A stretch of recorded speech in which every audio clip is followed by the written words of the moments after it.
Hello friends, I am Dr. Kapil Kalra, practicing implant dentistry in Gurugram from last 12 years, and today I am going to discuss about basal implants. What is basal implant and is it safe to place basal implants in our clinic? So guys, as we all know, there are two types of implant system. One is conventional implant system and other is basal implant system. In conventional implant system, we are putting implants in the cancellous bone and we are taking support from cancellous bone as well as the first cortical. While in basal implants, we are taking support for second and third cortical as well, and we are going little deeper. The bone which is harder bone, basal bone, which is present just next to the cancellous bone. So that is the basic difference between these two implant system. And in basal implant system, we are also fixating implants immediately into the hard cortical bone so that we can immediately load these implants. So that is the basic difference.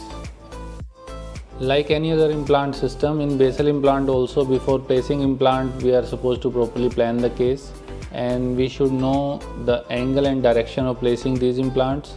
As we are going little deeper, so we should know if any anatomical structure is present there, and if we have all these knowledge and training, then we can easily engage second and third cortical and it becomes easy with time to place these implants.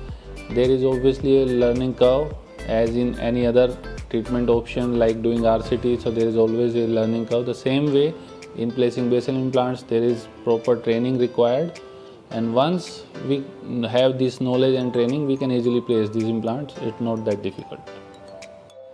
The other reason why I feel it is safe to place these implants is the implant design, which is one of the most important feature of basal implants, that they have different implant designs for different types of bone available, and these implants are very sleek implants. These are very thin implants. We can easily place these implants without any worry in different types of bone available, and we are not supposed to use much drills because we can place these implants with the help of minimum number of drills. Like one we are using is pilot drill and other is 2 mm twist drill.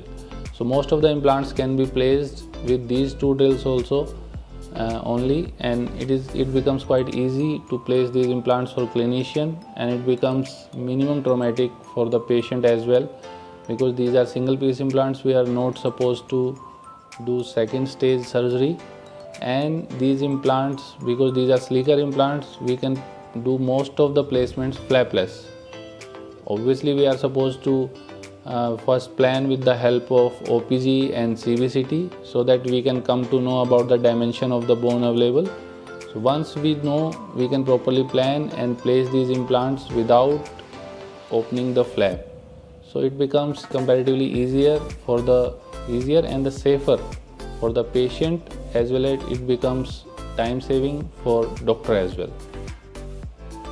So guys, with proper planning and proper knowledge of the system, we can place these implants in almost all types of cases, as these implants have different implant designs available for all kind of conditions. Like if we have good amount of bone, then we can use KOS implant. If we have less amount of bone available, cancellous bone is gone and only basal bone is left, in that case we can easily use BCS implant, which is meant for that purpose only.